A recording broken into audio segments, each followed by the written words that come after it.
For my latest podcast, we are going to turn to the subject of grief, particularly pet bereavement. Um, Sadly, this has come out of losing two of my beloved dogs, Mazar and Evelyn. So, my last podcast was actually on Maz. 2 weeks after he died, Evelyn passed away very suddenly.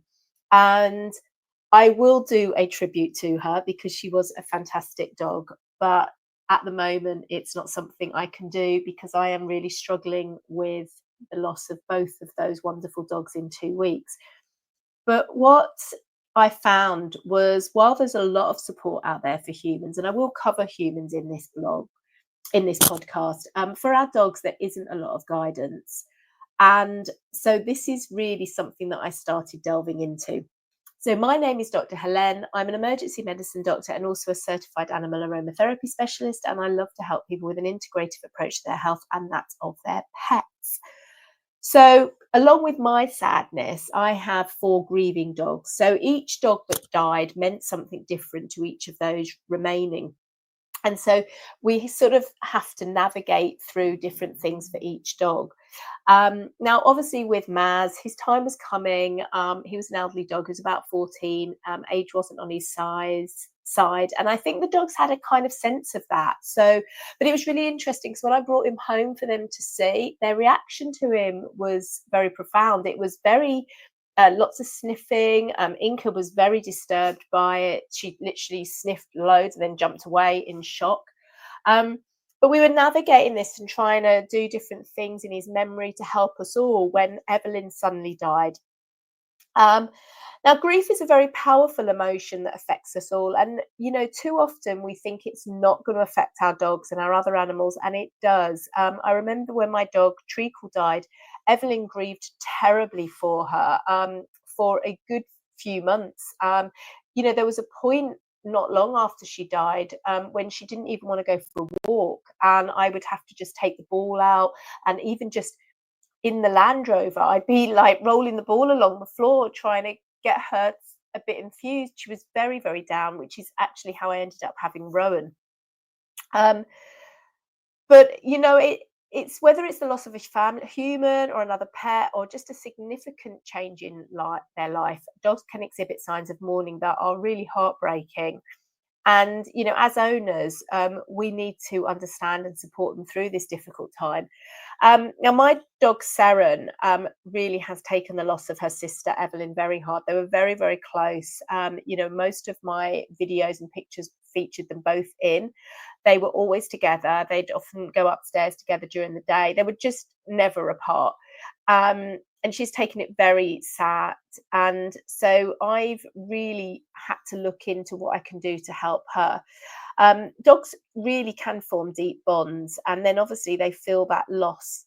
Now, while they may not express it with words, their behaviour can speak volumes. So for Seren, she's just not been interested in going for a walk.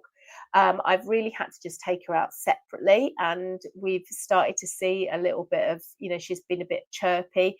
I'm having to do lots of ball throwing for her, which I wouldn't normally do with her arthritis, but it's lifting her up. It's giving her that endorphin rush that she really, really needs. Now, there's lots of different signs of grief in your dog, which might be lethargy, loss of appetite, changes in sleep pattern, increased vocalization, or even destructive behavior. And so the first step is offering them comfort. But as I said, Seren was really just lack of interest in walks. So it was important for me to find out ways that I could help her sort of enjoy doing different activities. And it's important to be patient, understand, and a gentle approach, and obviously time. You can significantly help your dog get through the grief and begin to heal, and hopefully help yourself too. I've been taking the dogs to the beach a lot, trying to do nice walks. It's kind of difficult because they're all walks that I did with Maz and Evelyn. I actually don't want to go on new walks because that's painful.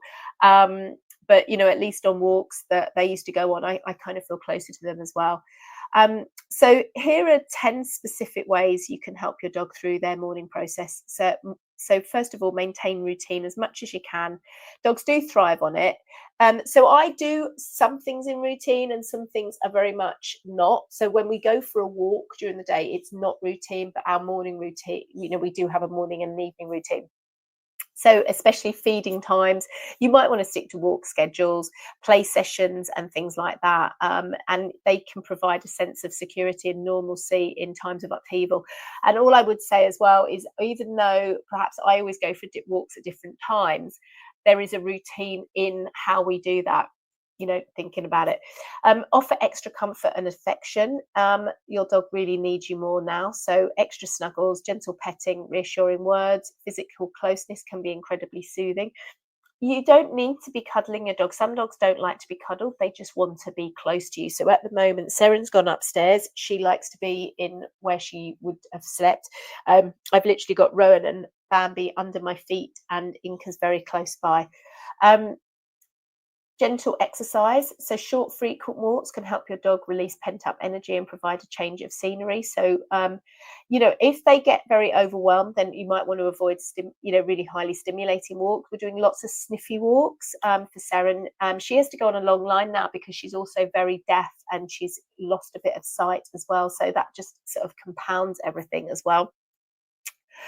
She can't really cope with big group walks. Engage in familiar low play stakes. So if your dog loves to play, try to initiate some of that. Don't force it. Obviously, as I said with Seren, I've had to kind of abandon caution with the arthritis at the moment because I need to help her mentally, and there's a bit of a balance there. But she's enjoying that, and it's nice to see her enjoying sort of those little activities. Provide a safe, quiet space. So, all my dogs, although no one actually has designated beds except for Maz, actually, they've all got little corners where they prefer to go. So for Seren, it's actually in my upstairs bathroom, and she likes to curl up on the floor in there. For some of the dogs, it might be their crate or others, or a bed. Calming aids like essential oils are absolutely ideal. So, I've covered a lot in other blog posts, and you can diffuse them or apply them with gentle massage or stroking them. I'm diffusing a range that help. It's really helpful as well just to do maybe a bit of self-selection with your pet and ask what they want to do, see what they're engaged with. We did some free work the other day, and it was really interesting because I've got lots of snuffle mats and baskets that are the same, and they had the same treats in, but the dogs tended to hang around the basket that was next to the bottle of Capaba more. So that was an interesting. There was lots of different bottles out, but be patient and understanding. Grief is not a linear process. There will be good days and bad days. So avoid scolding your dog if they've had any out of character behaviour. Instead, respond with patience and empathy. Introduce new stimuli slowly. So, if you are thinking of introducing an object associated with the deceased, do it slowly so it doesn't cause distress. When I brought Maz and Evelyn, well, they already had Evelyn in the van with them, but when I brought Maz home, I had him on the decking in a bed so they could see him through the patio doors, and then obviously I let them out. And the hardest thing really was Inca, because she raced out. She had a really good sniff of him, and then she literally recoiled in absolute shock. It was just, you could literally see her say, "Oh my goodness." It was really interesting. So, but I think it's really worthwhile letting your dog see their deceased friend. And I think it helped them all understand what was going on. Socialization, if appropriate. So for some dogs, a gentle introduction to a calm, well-behaved dog friend can provide a distraction. Obviously, ensure you've got good supervision and they're comfortable. And, for Rowan, when I introduced Rowan to Evelyn all those years ago, I had to pick up the right type of dog for Evelyn. I knew she needed a dog she was very submissive, and I needed a dog that was kind of even softer than she was in that context, because she just would have retreated further into herself, because my other dog, Toffee, was very dominant. Seek veterinary guidance. So if your dog's grief symptoms are severe or prolonged, or if they stop eating and drinking, then you must see a vet, and so they can rule out underlying medical issues and offer further advice. Now, for you guys, if you're grieving, or maybe you can send this podcast to someone who is, or maybe they've got a grieving dog.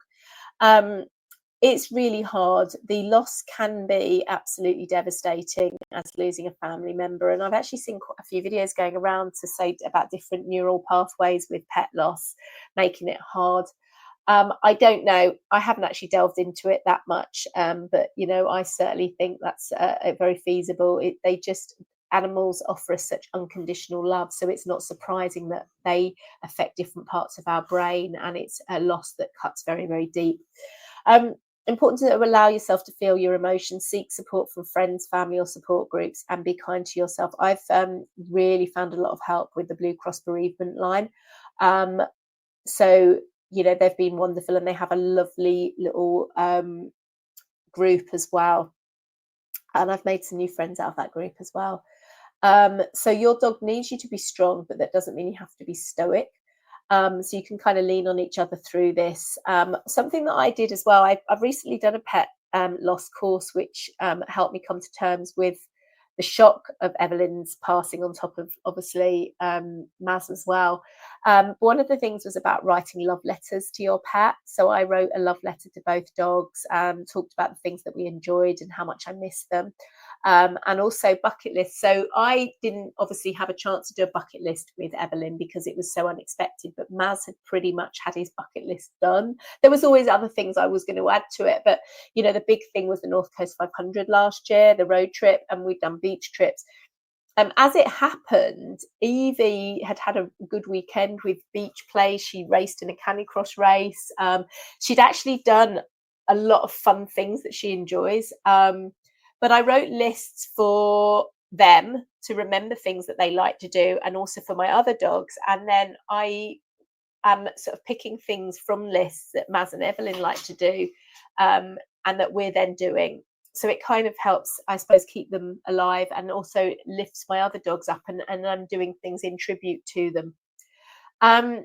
My grief is overwhelming at times. So this is actually quite a hard podcast for me to do, but I'm going to do, I want to do it because one of the things that I've been determined to do with Maz and Evelyn is because they were both very positive and uplifting dogs. They just live life to the full, is find the joy. And so that's been a bit of my mantra, and finding the joy in something every day. And today, actually, I was in the park and there was drumming, and it was just the most incredible beat. And Bambi was getting into the rhythm. And so that for me was find the joy. I personally do not like this new normal. It's horrible. I've gone from 6 dogs to 4 dogs, and I had this lovely, beautiful, perfect life as far as I was concerned. And so the loss has been really huge for me, and it will change everything for me in many, many ways. And so I would ask that if you know someone going through something like this, it's a life-changing thing that's happened, and it continues to have effects for many months, many years. But I'm sat here diffusing some wild orange for upliftment, and looking, I look at photos of my beautiful dogs all around, and I want to make sure that they're all happy. And I hope that this podcast has helped you if you are struggling, or, as I said, please send this to someone who might need it. Maybe it will help them. I've actually learned a lot in the last few weeks that I will be putting into maybe a bereavement class or something. I'm not quite sure what.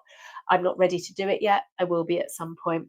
But do hit the follow or the subscribe button. I've got more content coming up, but I just felt this was a really important one to do. Stay safe, stay well, and give those beautiful pets of yours a little extra cuddle from me.